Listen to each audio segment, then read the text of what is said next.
السلام علیکم ورحمۃ اللہ وبرکاتہ۔ رحمتوں، برکتوں، مغفرتوں، عنایتوں اور نیکیوں کا پربہار موسم آ چکا ہے، ماشاءاللہ الحمدللہ۔ اور یہ عظیم مہینے کا تقاضا ہے کہ ہم اس کی مہمان نوازی کے لیے تیار ہو جائیں۔ جس طرح ہمارے گھر میں کوئی مہمان آتے ہیں تو ہم اس کے لیے بہت ساری تیاریاں کرتے ہیں، اسی طرح سے ہمارے لیے رمضان ہے، اور رمضان المبارک کے استقبال کے لیے ہمیں چند باتوں پر غور کرنا چاہیے۔ سب سے پہلے ہمیں ماہ رمضان کی عظمت کو سمجھنا چاہیے، کیونکہ جب ہم اس عظیم چیز کی عظمت سے ناواقف ہوں گے تو ہم اس کی قدر کرنے سے بھی قاصر ہوں گے۔ دوسری بات، ہمیں رمضان المبارک کا ایک مینول بنانا چاہیے تاکہ ہم اس کے تحت نیکیوں سے بھرپور استفادہ کر سکیں۔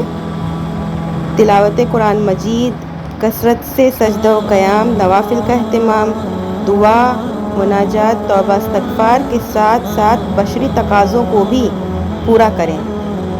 غریبوں، مسکینوں کا خاص خیال رکھیں تاکہ وہ بھی ماہ رمضان کی خوشی و مسرت کے ساتھ گزار سکیں۔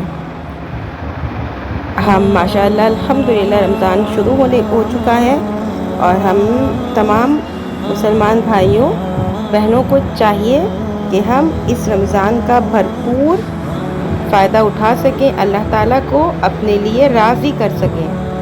اور اللہ تعالیٰ سے دعا ہے کہ یا اللہ آپ سب کو، ہم سب کو اس رمضان میں زیادہ سے زیادہ تلاوت قرآن مجید پڑھنے کی، کثرت سے سجدہ و قیام کرنے کی، نوافل کا اہتمام کرنے کی، دعاؤں کی، توبہ استغفار کی، ہر چیز کی توفیق دے تاکہ ہم تجھ کو راضی کر سکیں، جنت میں اپنا مقام بنا سکیں۔ یا اللہ تعالیٰ آپ سب کو، ہم سب کو دعا ہے اللہ تعالیٰ سے کہ اللہ تعالیٰ آپ سب کو، ہم سب کو نیک عمل کرنے کی توفیق عطا فرمائے، آمین۔ آپ سب کو میری طرف سے اور میری فیملی کی طرف سے رمضان کی بہت بہت مبارکباد ہے، اور دعاؤں میں اپنی مجھے بھی یاد رکھیے گا۔ وعلیکم السلام ورحمۃ اللہ وبرکاتہ۔